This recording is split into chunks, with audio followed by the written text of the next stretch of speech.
Hi, my name is Avery Boone, and I'm going to be showing you the skull, cranial, and facial bones of the skull. So we'll first start with the frontal bone, which is this bone right in here. And then we have the parietal bones, which is on the side here, and then also on the other side. Then we have the temporal bone, which is right in here on both sides of the head.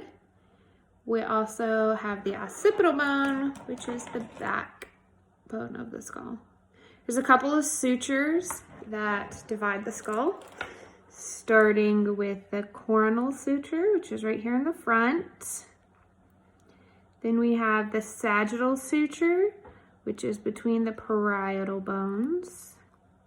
The squamous suture, which joins the parietal and the temporal bones here. And then the lambdoid suture, which is here at the back, which joins the occipital bone. We'll move back to the face some. We're going to start with our nasal bone, which is right in here. Then the maxilla, which is your top jaw. The mandible here, which is the bottom jaw. A little bit more with the mandible is the mandibular ramus, which is this long piece here. The mandibular notch, which is right here. And then the mandibular condyle, which is this big kind of head here. And the coronoid process of the mandible, which is the smaller head right here.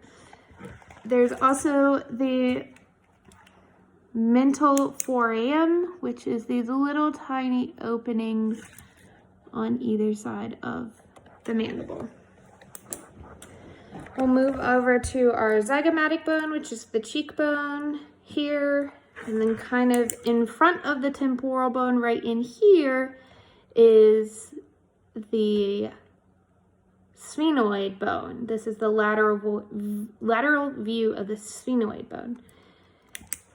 And then we will open the skull up here.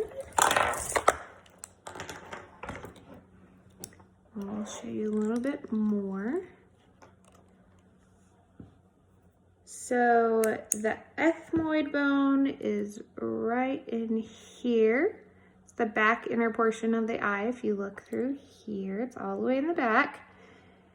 Then the lacrimal bone is kind of right in here to the side of the eye, the front inner portion of the eye. And then the nasolacrimal bone is right in here at the very, very corner. Then we'll go back into some more forames. If I can get this to focus. So right on the tops of the brow bones here is the supraorbital foramen. They're little holes above the eye there. And then underneath is the infraorbital foramen. There is also a fissure inside the eye socket, which is kind of hard to see. Right back in here, there is the supraorbital fissure, which is kind of right at the top, and then the inferior orbital fissure, which is at the bottom towards the back. We have the vomer bone, which separates the nasal bone in half. And then at the base of the vomer is the perpendicular plate of ethmoid.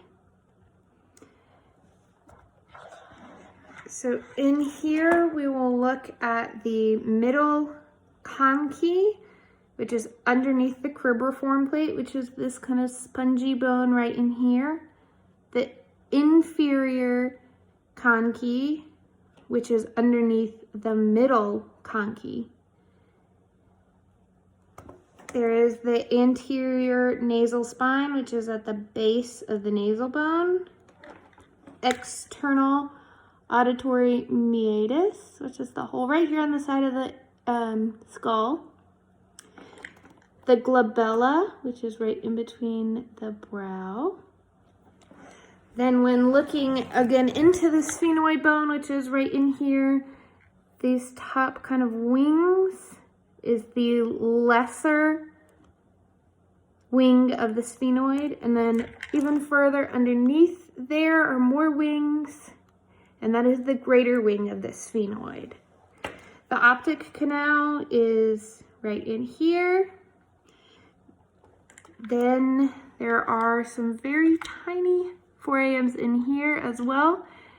All the way back on the insides right in here is going to be the foramen rotundum, and it's the sides of the eye sockets.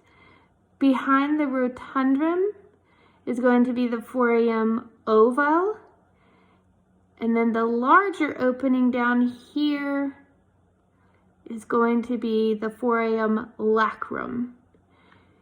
Behind the foramen lacrum is the foramen spinosum, which is right here. There's a couple of very small forames right in there. Underneath the head, we look here, and I might have to move my phone. So underneath the head, we will have the large hole